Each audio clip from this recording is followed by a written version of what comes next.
شعور بخشا؟ کس نے تجھے چلنا سکھایا؟ کس نے تجھے بولنا سکھایا؟ کس نے تیری چھاتی میں زور رکھا؟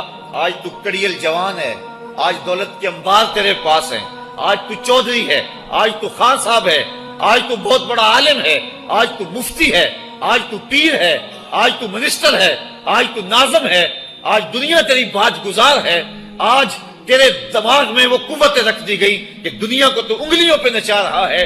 ذرا پلٹ کے دیکھنا پیچھے، ذرا پیچھے لوٹ کے تو دیکھ، تو چار پائی کے سہارے بھی چلنا نہیں جانتا تھا، پھر تجھے چار پائی سے چلنا سکھایا، پھر تو نے چلنا، اور چلتا تھا 2 قدم تو گر پڑتا تھا۔ ذرا ماضی کی طرف پلٹ کے دیکھ، اور تو بھول گیا رب کو جس نے تجھے اتنا کچھ دیا۔ چل ماضی کی طرف پلٹ کے نہیں دیکھنا، مستقبل کی طرف ہی جھانک کے دیکھ لے۔ ایک وقت پھر دوبارہ تیرے اوپر ایسا آئے گا، پھر تیری بولتی بند ہو جائے گی، پھر تیرا چلنا بند ہو جائے گا۔ چار پائی سے لگ گیا، مورے میں تکلیف ہو گئی، تو فالج زدہ ہو گیا۔ سارے گھر والے 4 دن تو بڑی خدمت میں لگے رہے، لیکن انہیں اپنے کام بھی تو کرنے تھے، پھر آہستہ آہستہ تجھے اگنور کرنا شروع کر دیا۔ تو بھی اس بات کو سمجھنے لگا۔ پھر وہ وقت بھی آیا کہ تیری چار پائی کو اندر سے اٹھا کے برآمدے میں رکھ دیا۔ یہ بابا کھانستا ہے، بچے جس طرف ہوتے ہیں جراثیم پھیلتے ہیں، اب نوکر تجھے روٹی دینے لگا۔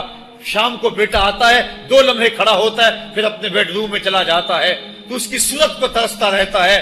آج تیری زندگی اجیرن بن گئی، پھر تیرے اوپر ایسے حملے بیماریوں کے ہوئے، ایسی تکلیفیں ہوئیں، بول و براز بھی اوپر، لوگ ناک پہ کپڑا رکھ کے تجھے اٹھاتے ہیں۔ اس وقت تو اپنی زندگی سے تنگ آ گیا، تو کہتا ہے ڈاکٹر کو لگا زہر کا ٹیکہ، مجھے موت آ جائے۔ بتا ہم تجھے موت بھی نہ دیتے تو کیا کرتا؟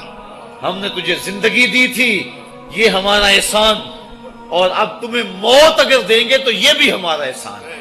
اگر تو تڑپتا تھا، تیری زندگی جو ہے وہ اجیرن بن چکی تھی، سارے تجھ سے تنگ آ گئے تھے، تیرے بیٹے بھی کہتے دعا کرو اللہ بابے کو پردہ دے دے، سارے تیرے پردہ مانگ رہے تھے، اب بتا کہ ہم تجھے پردہ بھی نہ دیتے تو کیا کرتا؟ ثم اماتہ فاقبرہ، شکر کر ہم نے تجھے موت عطا کر دی، فاقبرہ، اور پھر اس کے بعد تجھے قبر دی۔ کتا بھی تو مرا تھا، گھسیٹ کے روڑی پہ ڈال دیا، بکری بھی تو مری تھی، گھسیٹ کے روڑی پہ ڈال دیا، تجھے بھی روڑی پہ ڈال دیا جاتا تو کیا تھا؟ لیکن کہا نا یہ میرا شاہکار ہے، پہلے سے غسل دو، بیری کے پتے بھی ڈال لینا، صفائی خوب ہو جائے، اس کو چٹے لباس کا کفن دو، اس کے سند سند پہ خوشبو ملو، اس کو سلگھاؤ، خوشبوئیں سلگھاؤ، اس کو خوبصورت چارپائی پہ ڈالو، اس کے اعضائے سجدہ پہ مشک ملو، اور اس کی جو ہے وہ چارپائی کے دائیں بائیں پھول رکھو، اور اب سارا زمانہ تیرا منہ دیکھنے آ رہا ہے، ذرا سوچ تیرا منہ دکھانے کے قابل ہے؟ اور پھر کہا اب اس کو اٹھاؤ، قبرستان میں لے چلو، زمانہ آ گیا، تو آج دولہا بنا ہوا ہے اور زمانہ تیری برات بنی ہوئی ہے، اور کہا کہ ایک آدمی نہ اٹھائیں، اس کا پروٹوکول ہے، اس کو 4 آدمی اٹھائیں، کندھا بھی بدلتے رہیں، کہا زیادہ تیز بھی نہ چلنا، میرے شاہکار کو کہیں جھٹکا نہ لگے، اور پھر تیرا پروٹوکول امام کعبہ بھی ہو تو وہ پیچھے ہے، تیری لاش آگے۔ تو نے ہمارے ساتھ کیا کیا، ہم نے تیرے ساتھ کیا سلوک کیا؟ یا ایھا الانسان ما غرک بربک الکریم، ہم نے کہا اس کے لیے چھوٹا سا گھر بنا دو، اور اس کے اندر پردے میں اس کو رکھ کے اوپر سے مٹی ڈال دو، اوپر پھول ڈال لو، اور پھر اتنی دیر تک کھڑے رہو جتنی دیر تک اونٹ کو ذبح کرتے ہیں، اس کی کھال ادھیڑتے ہیں، اس کا گوشت بناتے ہیں، پھر اس کو تقسیم کرتے ہیں، اور پھر آؤ تو دعائیں شروع کر دو، کبھی کل کی محفل سجا دو، کبھی 10ویں کی، کبھی چہلم کی۔ اے انسان، تیرے ساتھ جو کچھ ہوا لوگوں کی نظروں کے سامنے تجھے رسوا تو نہیں کیا میں نے؟ یا ایھا الانسان ما غرک بربک الکریم، ذرا پیچھے پلٹ کے دیکھ لے، نہیں تو آگے جھانک کے دیکھ لے، تجھے کبھی تو شرم آئے گی، تو کہاں بھٹک گیا، کہاں بہہ گیا۔ آ جا اس کریم رب کی طرف جو 70 ماؤں سے زیادہ پیار کرتا ہے۔ آنا تو نے ہے ہی، آج نہیں تو کل آئے گا، تو کل جو پھر کفن میں منہ چھپا چھپا کے آتا پھرے گا، آج کھلے منہ ہی آ جا۔ آج میری رحمتیں تیرا بڑھ بڑھ کے استقبال کر رہی ہیں۔ روبی بن حراش ایک بزرگ ہوئے اور تابعی ہیں۔ تابعی وہ تھا جس نے صحابی کو دیکھا ہو، ساری زندگی ان کے چہرے پہ مسکراہٹ نہیں آئی، وہ کہتے تھے کیا خبر میرا انجام کیا ہوگا۔ شیخ سعدی فرماتے ہیں جب تو دنیا پہ آیا تھا نا تو روتا تھا، یہ سارے ہنستے تھے، بچہ جب پیدا ہوتا ہے تو اور اس کا رونا اس کی زندگی کی دلیل ہے. جب تک بچہ چیختا نہیں سارے پریشان ہوتے ہیں، آواز نہیں آ رہی، پتہ نہیں زندہ ہے کہ جو ہے وہ گوشت کا لوتھڑا ہے. جب بچہ چیختا سارے خوش ہو جاتے ہیں، مبارکیں دیتے ہیں، مٹھائیاں بانٹتے ہیں. تو اس کا رونا اس کی زندگی پہ دلیل. شیخ سعدی فرماتے جب تو آیا تھا تو روتا تھا، یہ ہنستے تھے. ایسے زندگی گزار تو ہنستا ہوا جائے، یہ روتے رہ جائے. یہ نہ ہو کہ روتا آیا تھا روتا ہی جانا پڑے تجھے. ربی بن حراش ساری زندگی نہیں مسکرائے. فرماتے تھے کیا خبر میرا انجام کیا ہوگا. وقت بیتتا گیا، آخر میں فوت ہو گئے. ان کا بھائی ربی بن حراش غسال کو بلا لایا کہ میرے بھائی کو غسل دو. غسال جب غسل دینے کے لیے داخل ہوا تو فوراً باہر پلٹ آیا. ربی پوچھنے لگا کیا ہوا ہے؟ کہا یار تیرا بھائی بڑا عجیب ہے. کہا ہوا کیا ہے؟ کہا نحنو نغتسلہ وہو یتبسم، ہم اسے غسل دیتے ہیں وہ آگے سے مسکراتا ہے. کہا اس نے قسم کھائی تھی جب تک اپنا اچھا انجام نہیں دیکھوں گا نہیں مسکراؤں گا. اس کو امام ابو نعیم نے حلیہ میں لکھا، روز الانف کے اندر امام سہیلی نے لکھا، قاضی ایاز مالک اندلسی نے شفا میں لکھا، اور اسی کو امام جلال الدین سیوطی علیہ رحمہ نے جو ہے وہ الخصائص الکبریٰ میں لکھا. کہا یا تیرا بھائی بڑا عجیب ہے، ہم اسے غسل دیتے ہیں وہ آگے سے مسکراتا ہے. تو اس نے قسم کھائی تھی جب تک اچھا انجام نہیں دیکھوں گا نہیں مسکراؤں گا. آج اس نے اپنا اچھا انجام دیکھ لیا تبھی تو مسکرا رہا ہے. 12 لوگوں کے 2 گروہ بن گئے. ایک کہنے لگے کہ یار یہ ویسے گڑی ہوئی بات ہے، بلا کوئی بندہ مرنے کے بعد بھی مسکرا سکتا ہے. ایک گروہ کہتا ہے یار بندہ بڑا اچھا تھا، ہو سکتا ہے کہ مرنے کے بعد مسکرایا ہو. زندگی تو اس نے دکھ سے گزاری لیکن بعد میں تو سکھ ملا ہوگا. اتنے میں انہیں غسل دے دیا گیا اور لوگ اکٹھے ہو کے ان کے گھر آ گئے. انہیں کفن دے کے پٹڑے پہ ڈال دیا گیا. ربی بن حراش نے جب لوگ باتیں کر رہے تھے، کوئی کہہ رہا تھا صحیح ہے کوئی کہتا ہے غلط تھا، تو اس نے کفن سے ہاتھ باہر نکالا اور لوگوں کو کہا السلام علیکم. لوگوں نے کہا وعلیکم السلام اتتکلم بعد الموت، عجیب بات ہے مرنے کے بعد باتیں کر رہے ہو. قال نعم اتکلم بعد الموت، کہا ہاں ہاں میں مرنے کے بعد ہی باتیں کر رہا ہوں. عرش فرش تے بانگا ملیاں تے مکے پہ گیا شور، بلے شاہ سا مرنا نہیں تے گور پیا کوئی ہور. فَلَنُحْيِيَنَّهُ حَيَاتًا طَيِّبَةً، ان کو حیات طیبہ بخش دی جاتی ہے جو اللہ کے نام پہ اپنی زندگی گزار دیتے ہیں. میرا رب کہتا ہے کہ میں ان کو مرنے نہیں دیتا، ان کو ستھری اور پاکیزہ زندگی دیتا ہوں. اور اقبال کہتا ہے فطرت ہستی شہید آرزو رہتی نہ ہو، خوب تر پیکر کی اس کو جستجو رہتی نہ ہو. موت کو سمجھا ہے غافل اختتام زندگی، یہ ہے شام زندگی صبح دوام زندگی. تو کہا ہاں ہاں مرنے کے بعد باتیں کروں.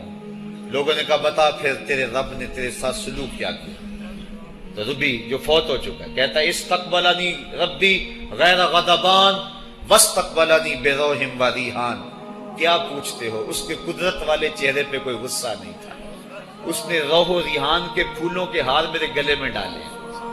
لوگوں نے باتیں پوچھنا شروع کر دی. موقع مل گیا ایک مردہ بول پڑا، کوئی ادھر کی پوچھ رہا ہے کوئی ادھر کی پوچھ رہا ہے. امام ابو نعیم لکھتے ہیں کہ جب لوگوں نے سلسلہ کلام طویل کر دیا تو ربی بن حراش نے کہا اجلوا بی ولا تؤخروا بی لان ابا القاسم ينتظر علی الصلاۃ، دیر نہ کرو مجھے جلدی جلدی قبرستان میں لے جاؤ، تم مجھے باتوں میں لگا رہے ہو.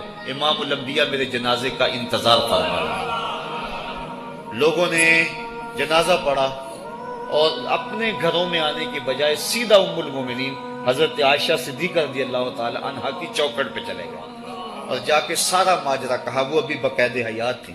کہ ایک آدمی نے مرنے کے بعد یوں باتیں کی ہیں، آپ اپنی رائے بتائیں کہ یہ کیا ہو سکتا ہے.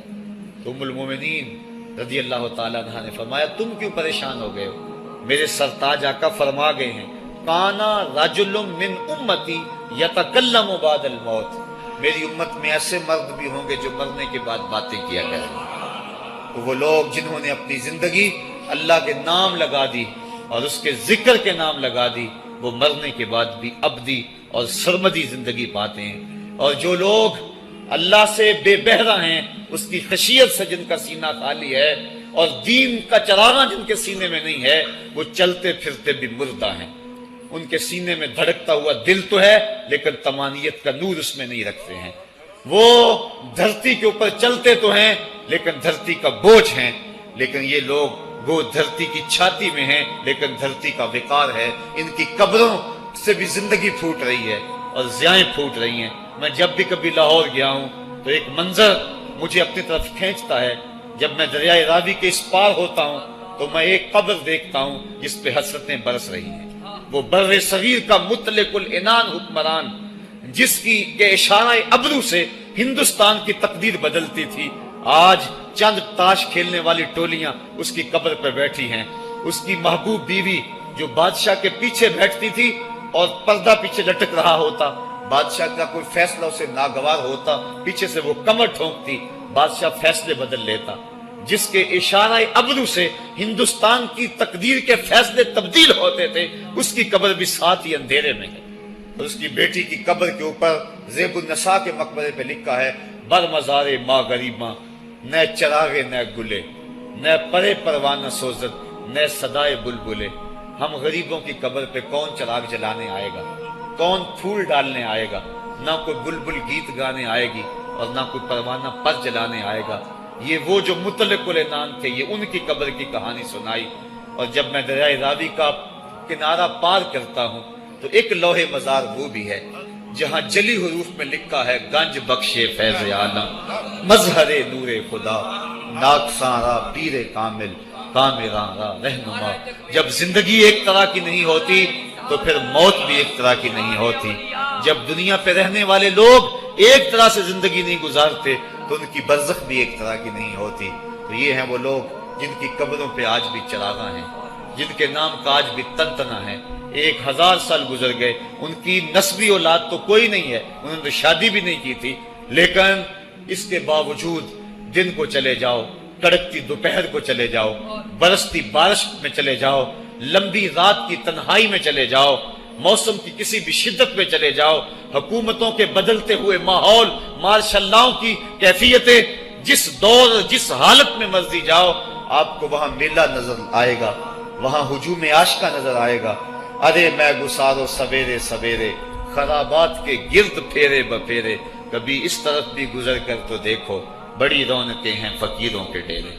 تو وہ لوگ جنہوں نے اپنی زندگی اپنے مالک کے نام گزاری وہی زندہ ہیں، وہ سرمدی اور ابدی زندگی پائے ہوئے ہیں. صاحبو، اب میرے اور آپ کے پاس سانسوں کا موقع موجود ہے، ورنہ یہ سانسیں تیزی کے ساتھ پگھل رہی ہیں. میں کل امام راضی کو پڑھ رہا تھا، وہ کہتے ہیں، ایک بزرگ فرماتے ہیں مجھے سمجھ نہیں آ رہی تھی ان الانسان لفی خسر کی، کہ بے شک انسان گھاٹے میں ہے. تو میں سوچ رہا تھا کیسے گھاٹے میں ہے، تو کہا کہ مجھے سمجھ اس طرح آئی کہ میں بازار گیا، میں نے ایک شخص کو دیکھا جو پھٹے پہ برف رکھ کے بیچ رہا تھا اور آواز کیا لگا رہا تھا: ارحمو ارحمو من یذوب راس مالہ، اور رحم کرو اس بندے پہ، اگر تم نے تھوڑی بھی دیر لگا دی اور میرے سے سودا نہ خریدا تو میرا جو راس المال ہے میرا وہ بھی لٹ جائے گا، کیونکہ برف تو میری پگھلی جا رہی ہے، اور اگر تم نے خرید لی میری برف تو میرے پیسے کھڑے ہو جائیں گے، اور اگر تم نے میری برف خریدنے میں دیر کر دی تو جو میں نے پیسے لگائے ہیں میرے وہ بھی پورے نہیں ہوں گے. تو وہ کہہ رہا تھا ارحمو من یذوب راس مالہ. وہ کہتے ہیں مجھے ان الانسان لفی خسر کی سمجھ نہیں آ رہی تھی، اس کے اس جملے کو سن کے سمجھ آ گئی کہ انسان جلدی جلدی اپنی سانسوں کو گوا رہا ہے، اسے چاہیے کہ جلدی جلدی ان سانسوں سے کام لے لے، ورنہ یہ سانسوں کی برف پگھل جائے گی اور اس کی یہ پونجی بھی برباد ہو جائے گی. تو صاحبو، میں اور آپ لمحہ لمحہ موت کے قریب ہو رہے ہیں، لمحہ لمحہ موت کے قریب ہو گئے. آج میں دوپہر کو بیٹھا تھا تو وہ ایک شخص آ کے میاں صاحب کا شعر پڑھنے لگا: دیگر تے دن گیا محمد، اوڑک نو ڈب جانا. تو میری نظر چلی گئی، میں نے کہا ابھی تو 10 بجے ہوں گے، تو میں نے کہا صبح کے 10 بھی بج گئے ہیں اور پھر 12 بھی بج جانے، پھر ظہر بھی ہوگی، پھر دیگر بھی ہوگی، اور اس کے بعد پھر شام بھی ہو جانی ہے. اب ہم دیگر تک تو پہنچ گئے ہیں، اب شام کے تدلکے بھی قریب ہو گئے ہیں، تو یہ دن ڈوب جانا ہے تھوڑی دیر کے بعد. یہی مثال ہماری زندگی کی ہے. کوئی دوپہر تک آ گیا ہے، کوئی چاش تک آ گیا ہے، کوئی ظہر تک آ گیا ہے، کوئی عصر تک آ گیا ہے، اور کسی کی زندگی کا سورج بالکل غروب ہونے کے قریب آ گیا. صاحبو، پتہ کوئی نہیں کہ ہمارا اگلا قدم کہاں ہے. اس سے قبل کہ کوئی حجت باقی نہ رہے، مجھے آپ کو اپنی زندگی پہ نظر ثانی کرنا ہوگی، اپنے گناہوں کا اور اپنی نیکیوں کا حساب لگانا ہوگا. ایک ترازو تو کل محشر کے میدان میں لگے گا، ایک ترازو ضمیر کی عدالت میں آج ہی لگانا ہوگا۔ ہمیں دیکھنا ہوگا ہمارے پلے کتنے عمل ہیں اچھے، اور جو اچھے عمل ہیں ان میں خلوص والے کتنے ہیں، لوگوں کے دکھاوے والے کتنے تھے، رب کے لیے کتنے عمل کیے اور لوگوں کے لیے کتنے کیے۔ تو پھر ترازو لگا کے ہم نے اپنے اعمال نامے کو آج ہی تولنا ہے اور وزن کرنا ہے، اور اپنی زندگی کو نیکی کا حسن دینا ہے۔ وقت کٹ رہا ہے، زندگی لمحہ لمحہ موت کے قریب ہو رہی ہے، قبل اس سے کہ کوئی حجت باقی نہ رہے، ہم ہاتھ ملتے رہ جائیں، پچھتاتے رہ جائیں تو کیا فائدہ ہوگا۔ بلکہ میں نے تو پڑھا کتابوں میں، علماء لکھتے ہیں قیامت کے دن تو نیکوکار بھی پچھتائیں گے۔ بدکاروں نے تو پچھتانا ہی پچھتانا ہے، نیکوکار بھی پچھتائیں گے۔ بدکار تو اس لیے پچھتائیں گے انہوں نے اتنے گناہ کیوں کیے، تو نیکوکار کیوں پچھتائیں گے؟ جب وہ اپنے اچھے اعمال کی جزا دیکھیں گے تو وہ پچھتائیں گے، ہائے جو چند لمحے ضائع ہو گئے وہ بھی کیوں ضائع ہو گئے، وہ بھی میں نے کیوں برباد کر دیے، وہ بھی اس راستے پہ ڈالے ہوئے ہوتے۔ تو آج مجھے آپ کو موقع ہے، دیکھیں قبریں، کتنی قبریں جو ہیں وہ ہمارے کتنے ملنے والے، ذرا نظر دوڑائیں نا، آج ہم کتنوں کو کندھوں پہ اٹھا کے قبرستان چھوڑائے ہیں۔ حضرت غوث اعظم رضی اللہ تعالیٰ عنہ فرماتے ہیں، جا کے قبرستانوں میں دیکھو کتنے کتنے حسینوں کی مٹی خراب ہو رہی ہے، جو اپنے بدن پہ ایک چٹکی مٹی نہیں پڑنے دیتے تھے، آج ان کا کفن بھی تار تار ہو گیا ہے۔ جو اپنے کلف لگے کاٹن کو سلوٹ نہیں آنے دیتے تھے، آج ان کے کفن بھی ٹوٹ گئے ہیں اور ہڈیوں کے جوڑ جوڑ الگ ہو گئے۔ تو وقت ہمارے اوپر وہ آنے والا ہے، کسی نے آج تک موت کا انکار نہیں کیا۔ میں نے لوگوں کو خدا کا انکار کرتے دیکھا، آپ نے بھی دیکھا، لیکن کوئی موت کا آج تک انکار کرتا نہیں دیکھا گیا۔ موت اپنا آپ منوا لیتی ہے۔ میں اور آپ موت کے بتدریج قریب ہو رہے ہیں، ہمارا اٹھنے والا ہر قدم ہمیں موت کے قریب کر رہا ہے۔ تو قبل اس سے کہ وہ وقت آ جائے اور کوئی حجت باقی نہ رہے اور ہم ہاتھ ملتے رہ جائیں، وقت پر کافی ہے ایک قطرہ بھی آب خوش ہنگام کا، جل گیا جب کھیت برسا می تو پھر کس کام کا، پھر تو پچھتاوا ہی ہوگا۔ آج ہم پچھتا لیں تاکہ زندگی میں حسن نیکی کا آ جائے۔ یہ میری آپ سے درد مندانہ اپیل ہے، گزارش ہے، اور میری آپ سے التماس ہے کہ یہ تھوڑی سی زندگی اللہ نے جو مجھے اور آپ کو ودیعت کی ہے، یہ بڑا تھوڑا سا عرصہ ہے، تھوڑا سا موقع ہے۔ یہ دنیا بوائی کا موسم ہے، آخرت کٹائی کا موسم ہے۔ جو بوائی کے موسم کو برباد کر بیٹھا ہے، کٹائی کے موسم میں اس کے ہاتھ کچھ نہیں لگتا۔ تو آج تخم عمل ڈال لیں، آج ایک بیج ڈالیں گے، کل 70 کاٹ لیں گے۔ لیکن اگر آج کچھ نہ کیا، اپنی سانسیں برف کی طرح پگھلا دیں، تو یہ اس شخص کی طرح ہے جو پھٹے پہ رکھ کے برف کہہ رہا ہے کہ میرے اوپر رحم کرو، اگر تم نے میرے سے برف نہ خریدی تو میرا راس المال بھی لٹ جائے گا۔ ہمارا راس المال سانسوں کی صورت میں لٹ رہا ہے۔ اللہ مجھے آپ کو اپنی رحمتوں کا حصار عطا فرمائے۔ وآخر دعوانا ان الحمد للہ رب العالمین۔